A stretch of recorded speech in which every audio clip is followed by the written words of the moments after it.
Bien le bonjour à toutes et à tous, Valentin Franc avec vous, très heureux de vous retrouver. Nous sommes le lundi 18 mars 2019 et ce matin on a plutôt de l'appétit au risque dans le sillage de Wall Street. Les indices asiatiques ont profité des commentaires plutôt positifs sur l'accord commercial, même si voilà, il sera potentiellement reporté à avril voire mai d'après les dernières informations. On aurait des progrès substantiels, selon l'agence nouvelle de Chine, dans ces négociations. Donc, vous savez que ça, eh bien, c'est un facteur qui soutient le marché action. Et en plus, là, on a potentiellement, en tout cas, on a des fortes chances qu'on ait un report du Brexit. On a au niveau de cette semaine un vote mercredi, un nouveau vote du projet de divorce de Theresa May. Donc ce sera le troisième vote de cet accord. Le premier, je vous rappelle, c'était le 15 janvier. Le second, c'était mardi la semaine dernière. Donc voilà, troisième vote. La première ministre devra rassembler 75 nouveaux députés derrière elle pour que cet accord soit voté. S'il est rejeté, cet accord, eh bien, l'avenir, on va dire, du Brexit sera globalement dans les mains des 27 chefs d'État qui devront voter à l'unanimité jeudi pour ou contre une extension du Brexit. Alors ça peut être de 3 mois, ça peut être plus, ça peut être en échange d'une contrepartie. Voilà, donc ça sera ce vote mardi sera vraiment crucial pour le Brexit ainsi que jeudi. Je rappelle qu'entre mardi et jeudi, nous avons mercredi avec la Fed. Fed, nous n'attendons pas de changement de taux. Toutefois, la Fed devrait annoncer la fin de son programme de quantitative tightening. C'est tout simplement l'inverse du quantitative easing. C'est quand, une fois qu'on a fait un quantitative easing, ben on va réduire son bilan. Enfin, en tout cas, les banques centrales vont chercher à réduire leur bilan. C'est ce que fait la Fed depuis octobre 2017. Et donc, elle devrait annoncer la fin de ces programmes de réduction d'actifs. Bon, donc c'est la seule chose que le marché attend finalement mercredi au niveau de la Fed. Ce n'est pas de changement de taux puisqu'en fait il y a plus de probabilité d'un statu quo jusqu'à la fin de l'année plutôt qu'une hausse des taux. Voilà, donc bonjour à tous. Alors bonjour Frédéric, j'espère que vous avez passé un bon week-end. Jonas, que je salue également. Denis, Gilles, Brigitte, François, voilà, bien bonjour à tous, à toutes et à tous. Voilà, alors je vous invite à prendre connaissance de l'avertissement à ce risque, comme d'habitude. Le trading avec effet de vérifie toujours les gains et les pertes. Un compte risque limité prend un risque de perte du capital investi. L'investissement sur compte titre prend un risque de perte en capital. IG fournit exclusivement un service d'exécution d'ordre. Cette présentation est à titre indicatif et ne saurait être considérée comme un conseil ou une recommandation. Alors au niveau des chiffres, comme on peut constater, on a plutôt de l'appétit au risque. S&P, Nasdaq, Dow Jones ont clôturé dans le vert vendredi. Le VIX qui a continué à reculer, il est actuellement à 13. 13 c'est extrêmement bas quand même. Ce matin, on a quoi? On a le Nikkei qui progresse, le MSCI Asie Japon également. Regardez le MSCI Asie Japon, près de 1% de hausse, ce qui est énorme. Le gold qui est en hausse, alors c'est pas parce qu'il y a la version, mais vous savez, c'est parce qu'il y a une baisse du dollar. Le yen, forte baisse, moins 0,21%. Et le rendement du 10 ans, moins 4 points de base par rapport à hier, par rapport à vendredi, pardon. Donc on a plutôt de l'appétit au risque. Aujourd'hui, au niveau du calendrier économique, ce sera plutôt, il y aura quasiment aucun rendez-vous. Vraiment, le marché devrait rester plutôt calme aujourd'hui. Vraiment, la volatilité devrait commencer à augmenter dès demain dans l'après-midi, avec le vote du Brexit. Je rappelle. Alors VVix que je fais voir parce qu'on a une divergence haussière et on est dans un biseau, dès qu'on aura le cassure, eh bien ce sera quelque chose à surveiller de très près parce que si on a la cassure, ça pourrait précéder un rebond du VIX lui-même. D'ailleurs, vous voyez que le VIX lui-même, c'est très très intéressant parce qu'on a, voilà, on a une belle divergence, creux, creux, creux de plus en plus haut, creux, creux, creux de plus en plus bas. Donc voilà, on a une belle divergence, mais il faudra que le RSI clôture au-dessus de 50 pour la valider et du coup anticiper une baisse des marchés actions que nous allons passer tout de suite. Alors ça, on va le cacher, voilà, ça on enlève. Alors le S&P que faire parce qu'il a 2826.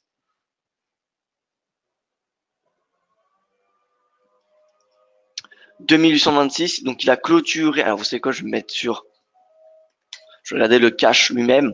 2822, le S&P. Donc vendredi, le S&P, ça y est, a clôturé au-dessus des 2820, 2816 points. Techniquement, ça y est, on a le breakout. On a le breakout. Donc là, c'est perspective haussière jusqu'à 2872 points, qui sera la prochaine résistance. Vous voyez, c'est celle-ci. Alors,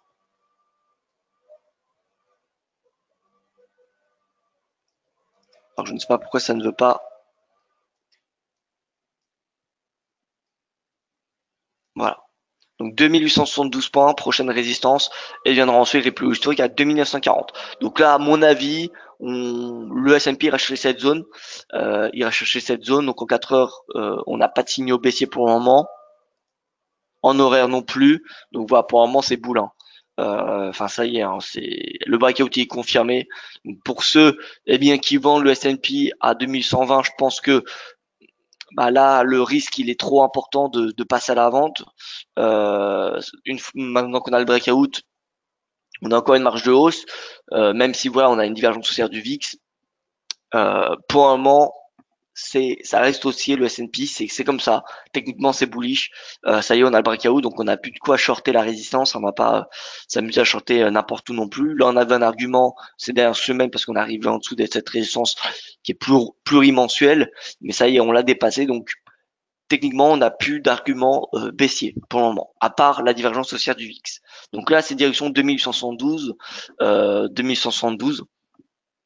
Je ne dis pas qu'il n'y a pas de risque de baisse, parce qu'encore une fois, il y a une divergence du VIX, mais techniquement, là, pour le moment, c'est boule, donc ça se trouve, la baisse se fera depuis 2076. Donc voilà, patience pour les positions short. Voilà, c'est à reporter maintenant qu'on a pu le signal baissier, maintenant qu'on ne soit plus sous cette résistance, voilà, c'est boule. Donc voilà. Alors, merci et bonjour à tous. Merci à tous pour votre participation. Voilà, donc S&P bullish. J'ai envie de dire que voilà, encore une fois, le signal du VIX. Souvenez-vous le signal du VIX qui nous avait été donné grâce à la stratégie le 26 décembre. Stratégie VIX disponible sur YouTube. C'est à ce moment-là. Et vous voyez,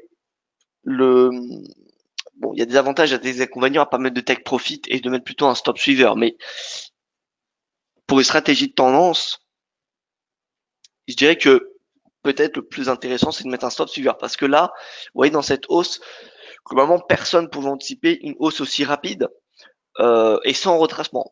Parce que la particularité de cette hausse, c'est c'est une hausse de quand même 20%, sans retracement de 38%. 38%, pourtant, c'est, on va dire, un petit retracement. C'est pas énorme, un retracement de 38%. D'accord? Généralement, un retracement, c'est plutôt 50%, vous voyez. Donc, là, on n'a même pas eu de correction de 38% de ce mouvement. Et pourtant, voilà, on a fait 20% de hausse.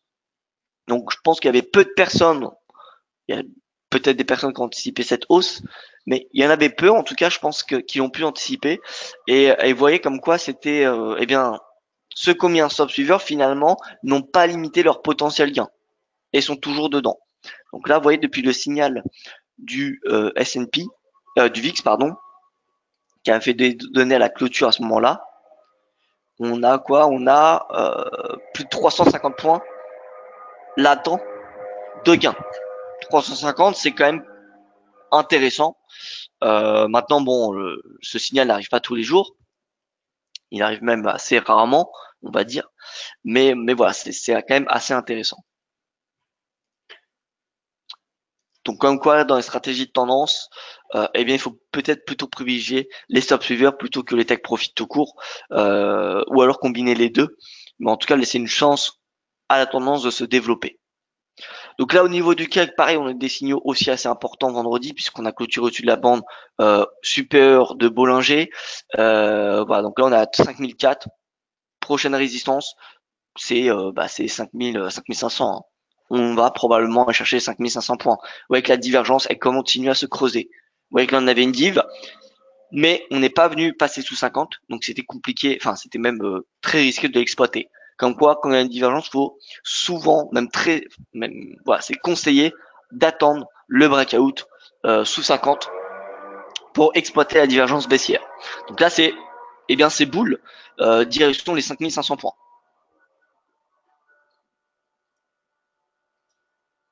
Au niveau du DAX,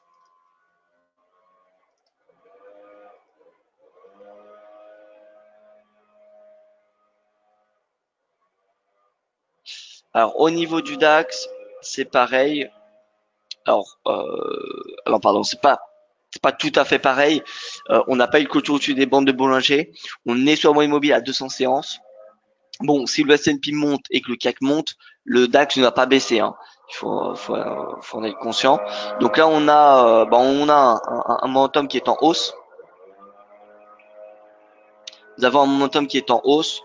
Bon, l'idée c'est que tant que le CAC et le S&P sont haussiers, le DAX le sera également. Donc là, c'est direction les 12 000 points dans un premier temps.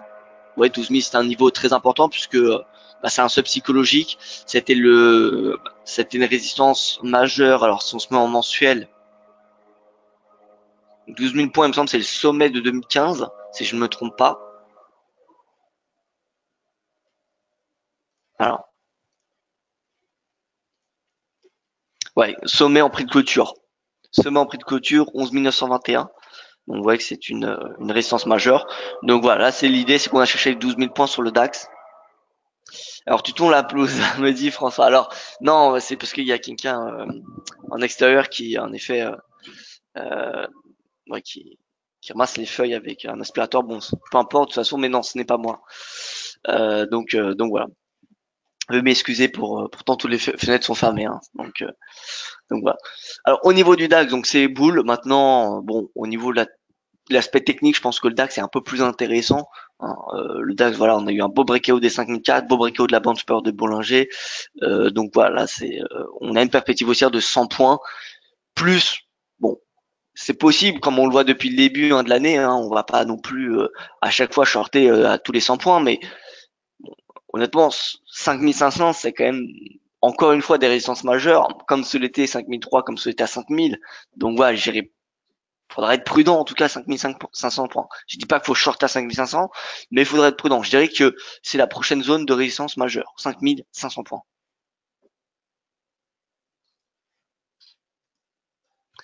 Voilà, donc les indices, hein, concrètement pour cette semaine, c'est haussier. Ça va beaucoup dépendre du Brexit, comme vous le savez, puisque euh, si on a un hard Brexit qui se fait à la fin du mois, ça devrait être négatif pour les marchés, puisque c'est pas du tout ce qu'anticipent les investisseurs.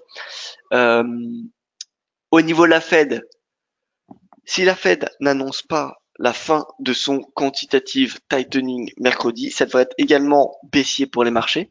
Mais à l'inverse, ça devrait être haussier si on a l'annonce de la fin du quantitative tightening. Donc voilà, cette semaine normalement devrait être plutôt haussière pour les marchés actions. Maintenant, voilà, on ne sait jamais à 100%. Mais je pense que voilà, il y a des chances qu'on soit haussier. Il y a plus de chances, pardon, qu'on soit haussier plutôt qu'on soit à la baisse. Au niveau de l'Eurostock 50, pareil, c'est boule, hein, regardez, 3380, 10, 3390. Bon là, la prochaine résistance, moi que je constate, c'est celle-ci, hein, 3450.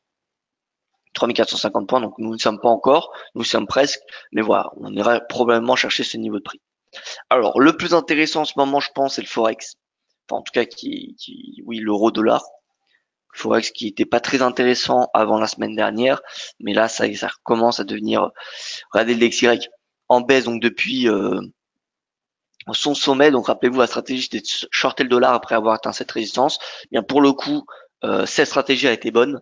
Donc là, c'est perspective baissière jusqu'à cette oblique. Alors cette oblique sera très très importante puisque vous constaterez que c'est une oblique qu'il faut viser de support à de nombreuses reprises. Donc voilà, faudra pas sous-estimer ce support. Donc aux alentours des 95-50. En attendant, eh bien l'euro-dollar et l'or ont toutes leurs chances de progresser. Donc l'euro-dollar, c'est en hausse ce matin, 1,1347. Donc voilà, encore une fois, en horaire, rappelez-vous, on avait après le NFP, non, le lendemain, pardon, de la BCE et juste avant le NFP, on avait une divergence. Et comme quoi, vous voyez que, pareil, en stratégie de tendance, parfois, il vaut mieux ne pas mettre de take profit et plutôt mettre un stop suiveur. Parce que là, on avait une belle hausse. Donc là, on est à 1,1350. Prochaine résistance, c'est 1,1360. Ça va être cette oblique baissière, hein, de moyen terme. Et si on a le breakout, ce qui est quand même possible, hein, fortement possible, on irait chercher les 1,14. Le gold, il ne surperforme pas, il n'est pas en hausse majeure à court terme. Pourquoi il n'est pas en hausse? Parce que le marché action, il est en hausse. Il y a de l'euphorie. Et donc, quand il y a l'euphorie, les investisseurs ne vont pas acheter de l'or. Là, ils achètent de l'or parce qu'on a une baisse du dollar, mais l'idéal, le contexte, l'environnement idéal de l'or, pour qu'il augmente, c'est quoi? C'est une baisse du dollar et une hausse du VIX. Ça, c'est l'environnement idéal pour un bon de l'or. Donc là, l'or, il est en hausse parce que le dollar il est en baisse, mais il n'est pas en hausse parce qu'on a un VIX qui est élevé. Donc c'est pour ça qu'on n'a pas une hausse majeure, parce que on a de l'euphorie sur les marchés. Donc là, pour le moment, la tendance haussière du gold bon, est assez calme. Et tant que le VIX, comment dire, sera faible, tant que les marchés actions seront haussiers, le gold devrait rester en hausse, mais assez calme. L'or, est-ce qu'il atteindra 1320 $ cette semaine? Ça me semble dorénavant compliqué maintenant qu'on a eu le breakout du S&P 500. Si on commence à avoir de la panique sur les marchés, oui. Si on a une baisse majeure du dollar, oui, mais la baisse du dollar, voilà, on a fait le plus gros du mouvement baissier. Hein. Si on regarde le DXY, regardez, on a fait le plus important du mouvement baissier. La marge de baisse est quand même assez limitée dorénavant. Donc, je pense que pour qu'on atteigne 1320 $, faut vraiment qu'on ait un soutien de la part du marché action, c'est-à-dire qu'on ait une correction. Voilà, du marché action pour qu'on atteigne 1320 $. Donc, puisque on a eu un signal haussier vendredi à la clôture, bon, 1320 $ cette semaine, ça peut être atteignable, mais ça va être assez compliqué. Il faut vraiment que le dollar baisse de façon très importante. Voilà. Mais en tout cas, la tendance elle reste haussière. Donc, je n'irai pas à shorter l'or, pas du tout. Voilà. Mais je pense que 1320, c'est le maximum qu'on puisse attendre si on n'a pas de correction. Si on commence à avoir une correction, on ira chercher bien au-delà des 1320 $. Donc 1310, oui, 1310, on ira, oui, on ira atteindre ce niveau-là. On ira atteindre 1310, oui. 1320, ça va être assez tendu quand même. Hein. Donc au niveau du JBP, si on est aussi sur l'euro-dollar, vous savez que le JBP a de fortes chances d'augmenter. D'ailleurs, l'euro-dollar qui est également corrélé au JBP, hein, dites-vous que la décision hein, au niveau du Brexit, ça va également avoir un impact sur l'euro. D'accord Donc sur l'euro-dollar. Donc le JBP en hausse, je dirais qu'il peut revenir chercher eh bien les 1,3350 à court terme. Bien évidemment, le vote demain et ce que va dire les 27 jeudi, ce que vont dire pardon les 27 jeudi, ça va être décisif pour la livre sterling. Donc si on a un report du Brexit, ça sera direction 1,34, voire même 1,35. Et à l'inverse, si on a finalement pas de report du Brexit et l'accord de divorce qui est à nouveau rejeté, ça sera presque catastrophique pour le GBP. GBP ira rapidement chercher un 29 dans la semaine, hein, même bien au-delà des 1,29. Donc là, la marge de hausse, c'est 1,34. Si on a l'accord qui est voté mardi, c'est 1,34. Et si on a un report du Brexit, on ira chercher peut-être 1,35, mais pas plus.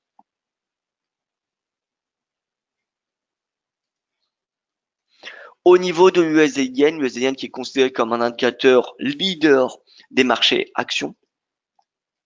En 4 heures, qu'est-ce qu'on a? Eh bien, on est toujours dans le canal haussier. Donc, tant qu'on est dans le canal haussier, je dirais qu'il n'y a pas de menace. En tout cas, on n'a pas de signal qui est baissier pour les marchés actions. Donc là, l'USD-Yen, c'est boule.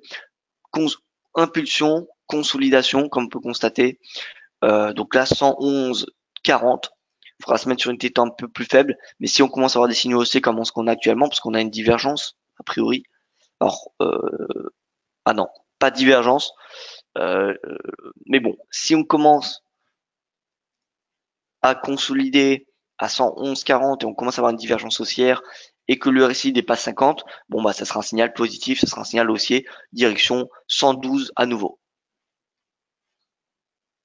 D'ailleurs, vous pouvez constater que on est venu frôler les 112. Rappelez-vous, après ce signal qu'on avait eu jeudi, on avait un objectif à 112, 112 qui était les plus hauts, et vous voyez qu'on est venu frôler cet objectif. Mais bon, pas d'inquiétude, je pense qu'on ira le rechercher dans la semaine.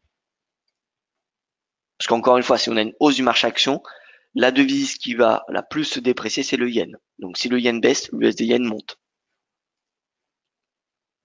L'euro-yen qui peut être assez intéressant, hein, l'euro-yen dans ce contexte où on est baissé sur dollar et qu'on a l'appétit pour le risque, l'euro-yen, Voilà, l'euro-yen, on va chercher 127 à court terme. Je dirais même qu'on peut aller chercher 127,50.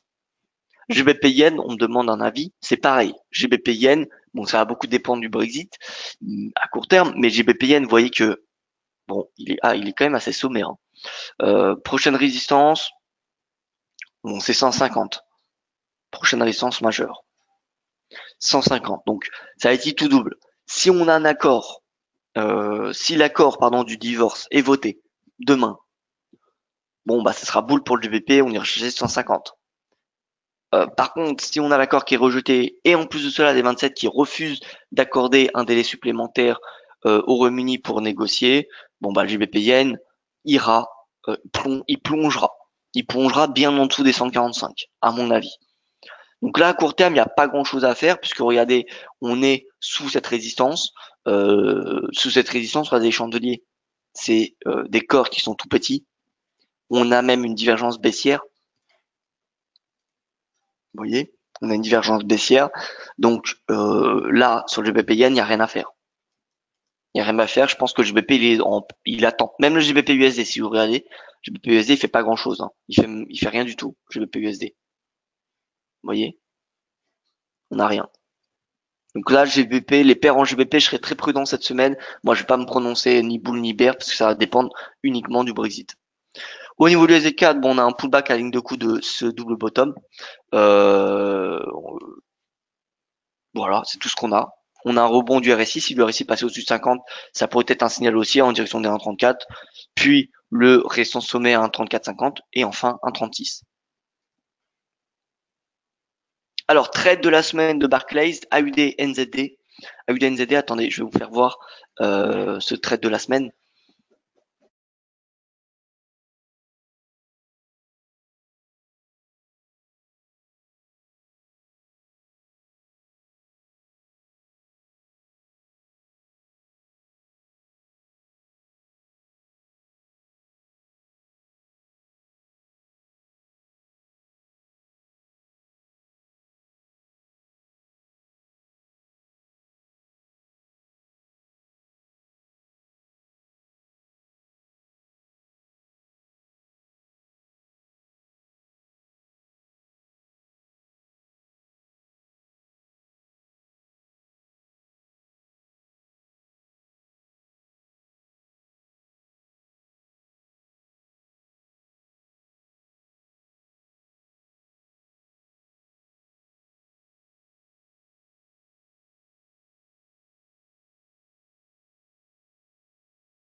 Alors, est-ce que vous pouvez me confirmer que le son fonctionne? Excusez-moi, il y a eu une petite coupure, j'ai l'impression, d'internet pendant quelques secondes. Oui, c'est bon.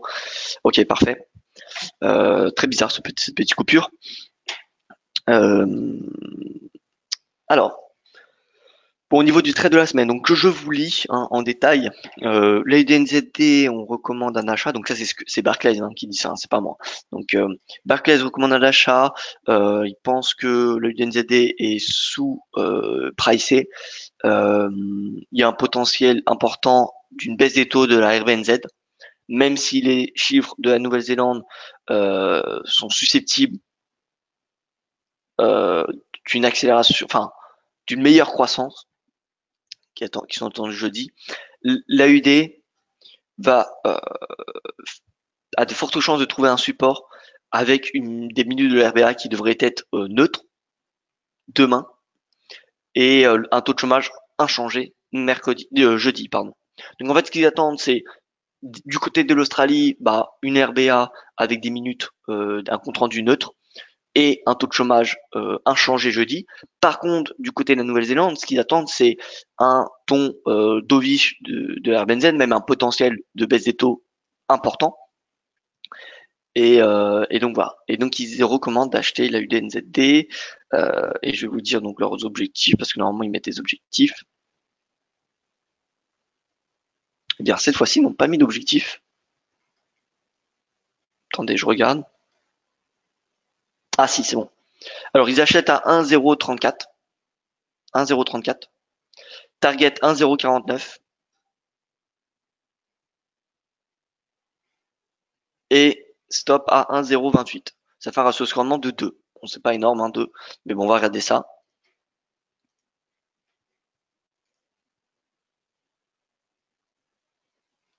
Alors, on regarde cela.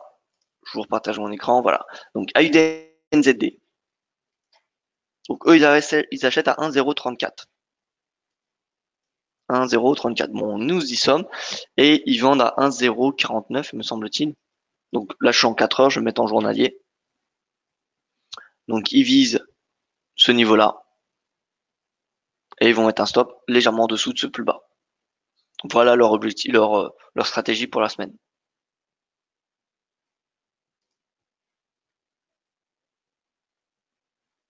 Voilà. Voilà leur stratégie à UDNZD. Pourtant, c'est assez bon. C'est peut-être c'est cohérent sur du long terme d'acheter la UDNZD. Pour avoir, si vous voulez mon avis, regardez. En hebdo, voilà, on est dans ce range. Maintenant, le fait qu'on soit sorti par le bas de ce triangle, bah, ça donne un objectif baissier tout en bas ici, à la parité. Donc moi, je dis que il y a encore un potentiel baissier assez important. En weekly, on n'a pas de divergence. Vous voyez que le RSI, il est bearish. En journalier, c'est pareil. RSI bearish. La tendance du prix est baissière parce qu'on est sous la moyenne mobile à 200, mais également à 100 si on devait l'ajouter. Elle est également en dessous de la moyenne mobile à 20. On a clôturé récemment en dessous de la bande inférieure. Bon, les signaux sont clairement bearish, hein, sont clairement baissiers sur la UDNZD. Donc un rebond à 1,049, oui, pourquoi pas, parce que regardez ici, on avait eu un rebond à ce moment-là, et pourtant on avait eu des signaux bearish. Pourtant on a eu un rebond quand même de 200 pips. Mais voilà, quand même, je trouve ça assez risqué. Euh,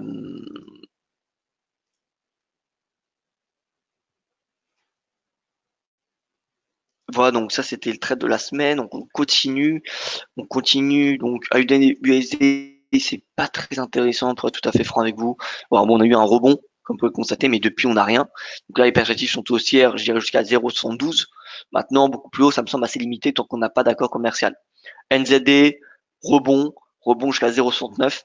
0,69 qui est une résistance assez importante puisque regardez, si on devait tracer une oblique, vous voyez que on est proche de cette résistance, 0,69. Donc on a une hausse d'une trentaine de pips à court terme. Paire assez intéressante en ce moment, c'est le Roche BP. Belle divergence, regardez. Creux de plus en plus haut, creux de plus en plus bas. Bon, bien évidemment, ça va dépendre du Brexit. C'est pas parce qu'on a une divergence qu'on va forcément avoir un rebond. Et avant d'anticiper un rebond, il faut absolument attendre que le RSI clôture au-dessus de 50. Pour le moment, le RSI il est à 43. Donc tant qu'il est à 43, il n'y a rien à faire. Et c'est que s'il clôture au-dessus de 50 qu'on pourra s'attendre à une correction de 50% de ce mouvement. En d'autres termes, un retour à ce niveau de prix. Regardez, 50%, c'est un retour à 0,86, 56. Voilà, uniquement si on a le RSI qui clôture au-dessus de 50.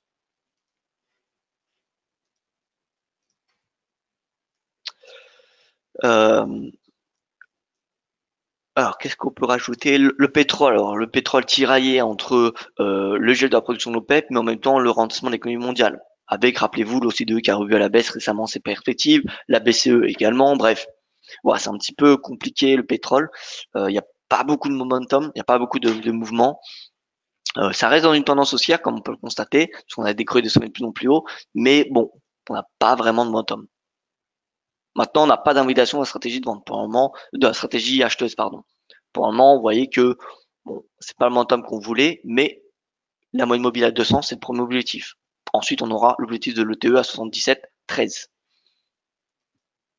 Voilà. Et est-ce qu'on a une divergence? On commence à avoir une formation, mais bon, encore une fois, tant qu'on a un RSI qui est au-dessus de 50, c'est trop risqué de shorter, d'exploiter une divergence baissière.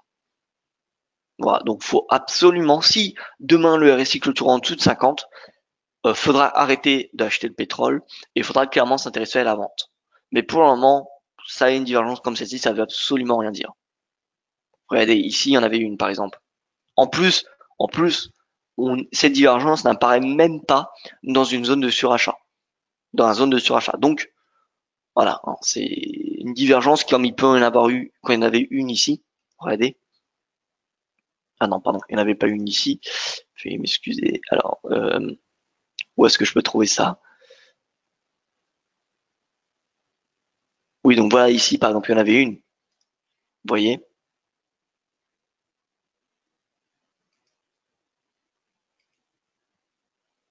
Ici. On avait une divergence et pourtant, vous voyez, on avait une poursuite de la hausse. Donc c'est très très important d'attendre que le récit clôture 50. Regardez ici, top 67,82 et ici 69. Donc on avait bien une divergence. On avait des creux de plus en plus bas et ici des creux de plus en plus des sommets de plus en plus bas, des sommets de plus en plus hauts. Donc c'est absolument indispensable d'attendre que le RSI dépasse 50 pour valider une divergence, qu'elle soit haussière ou baissière. Donc là, pour le moment, ça reste boule. Et d'ailleurs, on pourrait avoir un nouveau signal des bandes de Bollinger, rappelez-vous, à ce moment-là. On avait une consolidation pendant plusieurs jours, même pendant un mois finalement, et ensuite le signal d'achat. Là, ça fait presque un mois qu'on est en consolidation. Donc on va peut-être avoir un nouveau signal d'achat.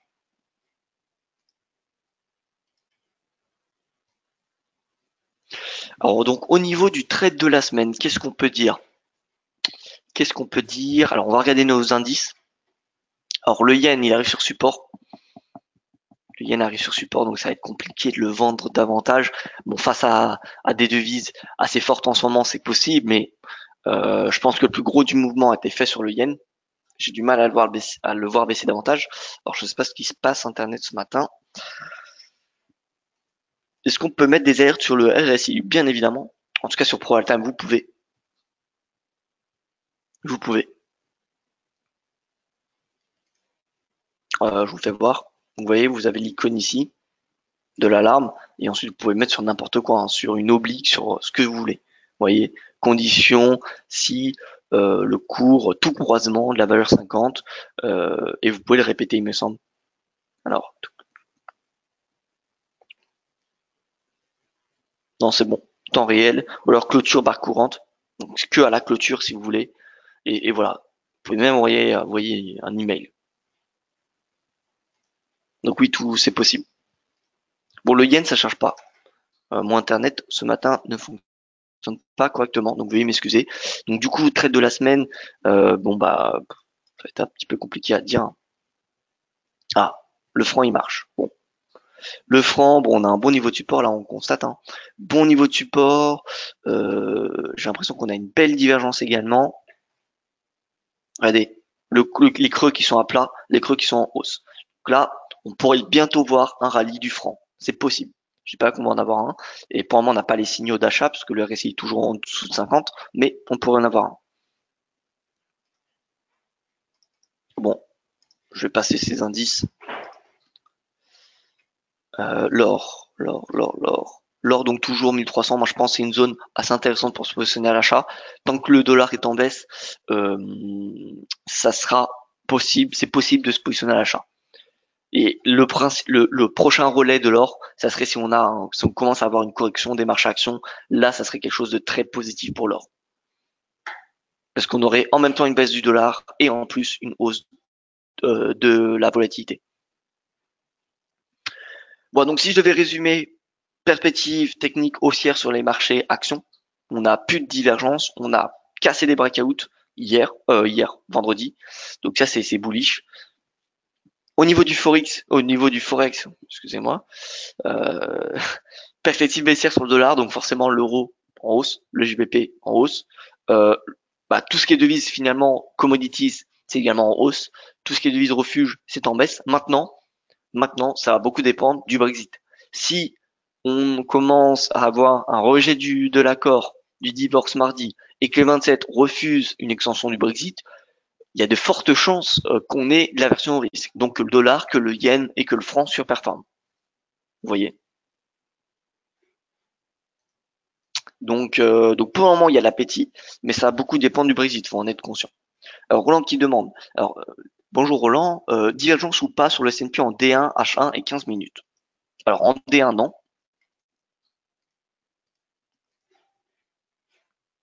Alors S&P, daily, on regarde. Daily, non. On a des sommets de plus en plus hauts sur le prix, des sommets de plus en plus bas sur le RSI, mais encore une fois, je le répète, tant qu'on n'a pas de cas sur 50, bah c'est pas possible d'exploiter cette divergence, vous voyez. Il faut absolument qu'on clôture en dessous de 50. Là, je vais mettre voilà, un niveau à 50. Tant qu'on est au-dessus de 50, on peut avoir une divergence, ça va rien changer. C'est un signal d'alerte, mais c'est pas un signal baissier. Donc en journalier, on n'a pas de divergence. En horaire, on a une divergence également. Regardez, creux, sommet, sommet, sommet, sommet. Par contre, le RSI, il est où? Il est à 65. Donc, tant qu'il est au-dessus de 50, on peut avoir une divergence, ça va rien changer. Et en 15 minutes, bon, moi j'ai désactivé les cotations du futur. Donc là, j'ai que le cash. Et donc là, du coup, non, on n'a pas de div. On n'a pas de divergence.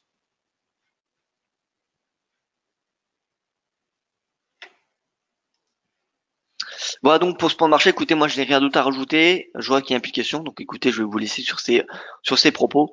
Euh, donc voilà, par rapport à la semaine dernière, finalement, qu'est-ce qui a changé? Bien, c'est des breakouts sur les indices, ce qui vient réconforter pour les stratégies d'achat des acheteurs. Maintenant, ceux qui vendaient les résistances comme moi par exemple, eh bien c'est clairement un signal d'invalidation. C'est un signal qui nous indique que les bullish ont encore pris la main, qui ont encore dominé les bearish. Donc pour le moment, il faut invalider les stratégies de vente, je pense, en l'absence de signaux baissiers.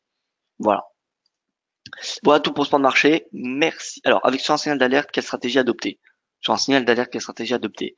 Ça dépend de quel signal d'alerte. Ça dépend de votre stratégie. Donc voilà, je ne saurais pas vous dire. Enfin, il n'y a pas une réponse. Je peux. Ça dépend de votre stratégie et de votre alerte. Donc je peux pas. Je vois pas comment je peux vous aider là-dessus. Voilà pour ce point de marché. Merci pour votre attention. Je vous souhaite une excellente journée. Je vous dis à tout à l'heure à 18h pour le webinaire spécial crypto, à 18h, à 13h pour le webinaire spécial crypto-monnaie. Et écoutez, pour ceux que je ne retrouvais pas à 13h, je vous dis à demain pour mon prochain point de marché. Excellente journée à vous et à demain.